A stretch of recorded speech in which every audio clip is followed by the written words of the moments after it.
There's so much financial pressure for the average millennial today. With social media making it look like everybody seems to be making it except you.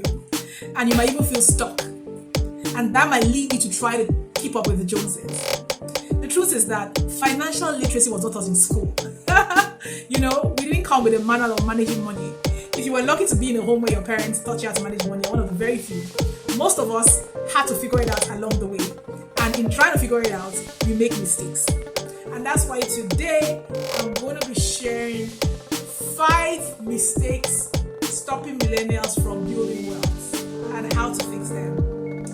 These 5 tips are simple, but they're going to change your financial life and destiny. So make sure you stay with me to the end of this video and learn all 5 tips.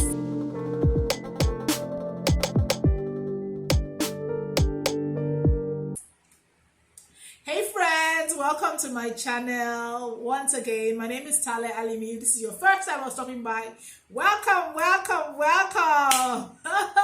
Welcome, rich friends. And on my channel, I share information to help you build a wealthy life, a wealthy lifestyle, build wealth, and live the amazing life that you desire to live. So you're in a good place if you are all about getting the right mindset, building wealth, improving your financing, up leveling your life. That's what I do on this channel. And so quickly today, I'm going to be sharing 5 mistakes that are stopping millennials from building wealth. And the first mistake is the mistake of living paycheck to paycheck. I used to hear a joke in the past that sometimes we have more months than we have money. And the truth is that a lot of people fall in this mistake or fall to this mistake. And usually I think that this mistake happens because of the hormonal response that you experience once you earn money. Now, this is how it goes. You get an alert. If you work a job and you get a salary, you get an alert. And immediately you get that alert, you feel excited. You feel happy. You now have money in your account. And once you have money in your account, you're thinking, yes! You almost feel like, I'm unstoppable. And you feel now I can buy anything, I can get options. And if you don't develop positive habits about money, you might just go and start impulse buying and spending. And then before you know it, you spend so much and you hardly have enough.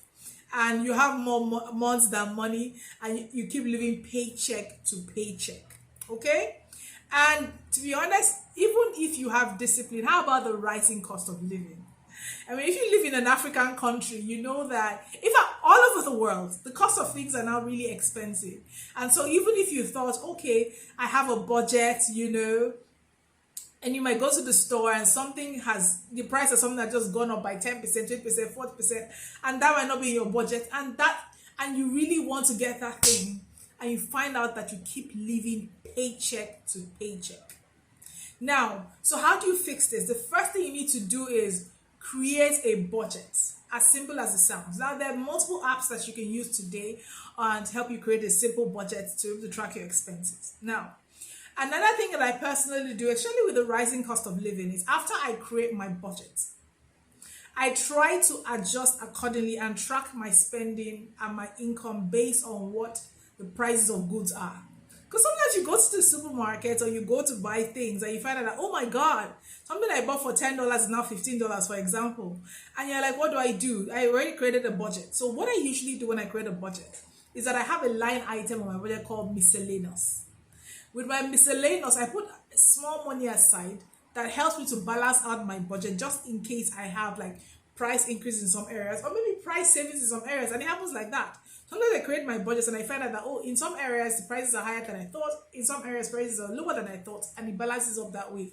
And if I need to have extra, my miscellaneous budget kind of makes up for what is left. Okay, so that is one thing you need to do. You need to create a budget and ensure that you are able to track your income and track your expenses. Another thing I find that budgeting does for me, especially if you budget before you get that income, is that once you get that income, that hormonal rush, that adrenaline, that hey, I have money, is tampered with the fact that money is already allocated.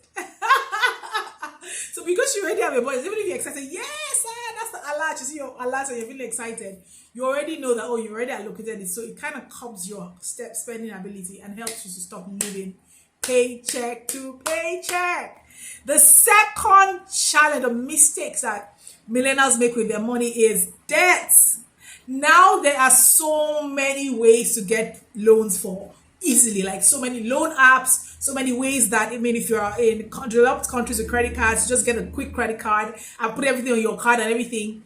There are just so many ways. The challenge with all that is that the interest on all those things, whether a credit card or, you know, this instant loan, are high interest, and they have a way of piling up and calculating really fast, and before you know it, you might be in the trap of debt. Okay, so you have to develop a healthy relationship with taking debt, all right, or using credit cards. Okay, so each time you have to pay attention to your debt balance, know how much you're owing, and if possible, try and pay it up really fast. Especially if you took the debt for something that is a liability, you're not generating income from it. Try your best, pay it up very, very fast. You know, because that gives you that sense of relief and that gives you a sense of control. And I know that sometimes we can't help it. We've got to take debt or whatever it is. But as soon as you take it, okay, pay it down. And if you have debt on multiple, maybe cards or multiple platforms, try to focus on paying the high interest debt down first. Because by doing this, you know, you are ensuring that you are paying off the thing that is draining most of your money. And then you can then focus on your financial goals. So get control of your debt, because debt can become uncontrollable if you don't take control of it. That's the second thing. The third mistake millennials make is fear of investing. Now, I'm sure you probably heard, Ponzi scheme. So for example, I was talking to one of my friends, or I call him my big brother, last week about our platform Ruzo, and he first thing said to me that, Tyler, I hope it's not one of those Ponzi schemes. I'm like, oh no, Ruzo is a venture-backed platform and venture-backed company and all that. We're not one of those. But that fear, as healthy as being cautious is, can keep you back or hold you back from building wealth. Okay, you know, there's a proverb that in my mother's language, you know, my mom is Igbo. Igbo is one of the languages in Nigeria, if you're not Nigerian, that says that it is what one eats that one takes away. And some people have that kind of mentality that, you know, let me eat my money. It's what I eat, I take away. But the truth of the matter is that we are living longer these days. And, you know, it just makes sense to plan for a future. I'm not saying you should starve yourself or you should not, you know, enjoy life, the good lifestyle. Now, I'm just saying that you need to be able to put money aside and build wealth for the future. Okay? And the way you can do it is first get financially educated. Do your research. Okay, get financial information, get financial knowledge, fall in love with financial jargons. You know what we call jargons. Fall in love with it, learn it, and you know you're going to empower yourself to make better financial decisions. And you can start small. Start with the low risk investment options first, and then build out along that. You can do like mutual funds or index funds or those kind of funds that are more low risk. Okay, and with time you continue to build out on them. As you get more confidence, you can diversify and spread to other investment vehicles. Okay, the fourth mistakes that millennials make is not saving for emergencies. They call it emergency fund. I love to call it opportunity fund, because yes, people say save for the rainy day, save for emergency, or maybe you have an unexpected medical bill or whatever. But sometimes, you know, the good thing about saving, you might actually get an unexpected opportunity to take advantage of something good. So it's not always negative. I have this friend who he got an unexpected opportunity to buy real estate from somebody who wanted to sell it in a distressed state. They needed money really quickly. And my friend was able to get the real estate for 20% of the value. And he was quickly able to take advantage of that deal because he had cash. So, yes, we talk about emergency funds, about putting money aside for emergency, okay? And people say you should build up 3 to 6 months of your living expenses, which is great in case you lose your job or life happens to you. Have that aside. But I'm also saying that you might also be able to take advantage of opportunity by having cash.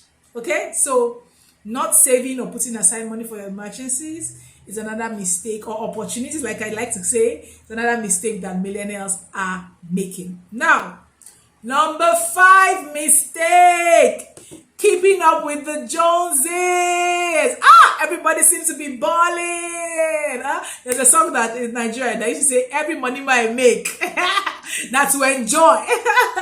Everybody's like enjoying themselves. If you go out, people are popping, buying expensive alcohol or whatever it is they're drinking, or going on exotic trips, and you're wondering, when will my turn reach, or buying bone straight if you're a lady.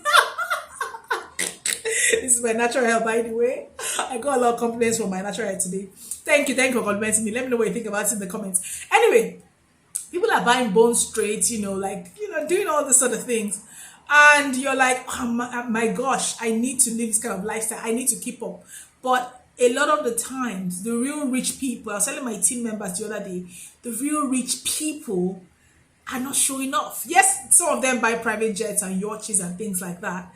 But if you read a book like The Millionaire Next Door, the real rich people are conservative. The real rich people are not walking around there and trying to show off that they have a lot of money. So, don't try to keep up with the Joneses, okay? Focus on your own financial journey. Keep your goals before you. Keep your plans.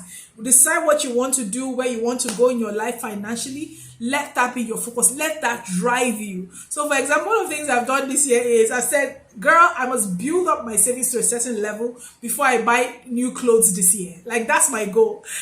The other day, I was on Instagram looking at some nice clothes from someone I patronized. Like, these dresses are nice. But I said, nah, I'm not going to buy anyone for myself until a certain month when I hit a certain financial goal, and then I can now indulge or splurge. So you have to keep your eyes on your financial journey. It's a personal journey.